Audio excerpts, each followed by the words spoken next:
Nothing can replace our love for others. Working on their behalf is fine, but it is meaningless unless our work is motivated by love. In today's lesson, we will see how Christian love is essential to effective ministry. In Paul's letter to the believers in Corinth, we see the challenges that faced the early church. Corinth was a large metropolis with a diverse population. The house churches that the Corinthian Christians worshipped in reflected the city's diversity. One issue Paul addressed to the Corinthians was unity among themselves, emphasizing the importance of their relationships with one another. And that brings us to our key verse for today, which reads, "And now abideth faith, hope, charity, these three, but the greatest of these is charity." 1 Corinthians chapter 13, verse 13.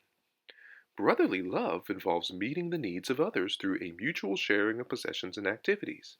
An affectionate love for fellow Christians not only restrains us from tripping them up, but also prompts us to give them every encouragement possible.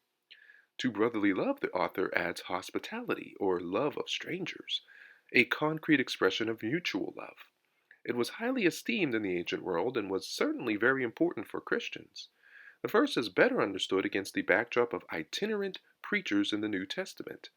Inns, or hotels, were expensive and had bad reputations, but as Christian preachers traveled, believers housed them and facilitated their mission.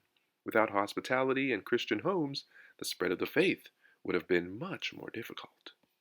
The Corinthian Christians were fascinated with spiritual gifts, particularly the gift of tongues. But Paul reminds them that the gifts are worthless without love.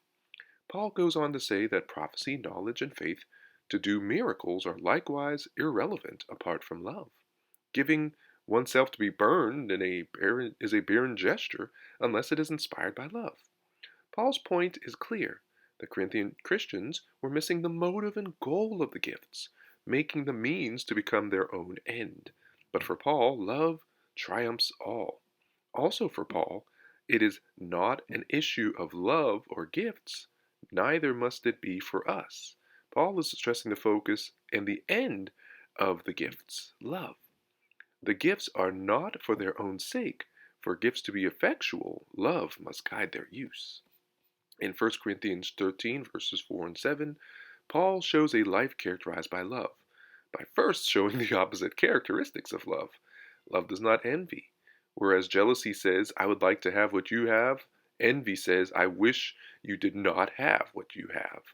Envy is an unproductive and damaging sin for those who allow it. It accomplishes nothing except to hurt the one who harbors it. But love keeps its distance from envy and does not resent it when someone else makes progress. Love is not puffed up. To be puffed up is to be arrogant and self-focused. Love is neither touchy nor irritable. Love does not rejoice in iniquity. "I told you so, and it serves you right" are familiar, but don't reflect the language of love. Paul ends the discussion on the characteristics of love on a positive note, stating the things that love does. It bears all things, believes all things, hopes all things, and endures all things. The Greek word pontos is translated all and can also be interpreted as always. Paul's point is that love never tires of support, never loses faith, never surrenders hope, and never gives up. Most of us can bear all things and believe all things and hope all things, but only for a while.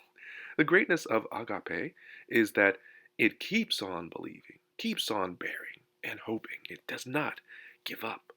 And so here's our lesson. Paul makes it clear that for the believer, love is the key. It is love that enables us to reproduce the very character of Jesus Christ in our lives and in our ministry efforts. It is only when we have love that we can access the other fruit of the Spirit. And without love, we cannot genuinely be patient, peaceful, good, gentle, or display any of the other qualities. We may be able to imitate them, but without love, they won't be a part of our character. Nor will we be able to fully embrace them in order to do the kingdom building Christ has commissioned us to do. Thank you so much for listening and subscribing to iLights. Heavenly Father, fill our hearts with what we truly desire, for who we truly seek is you.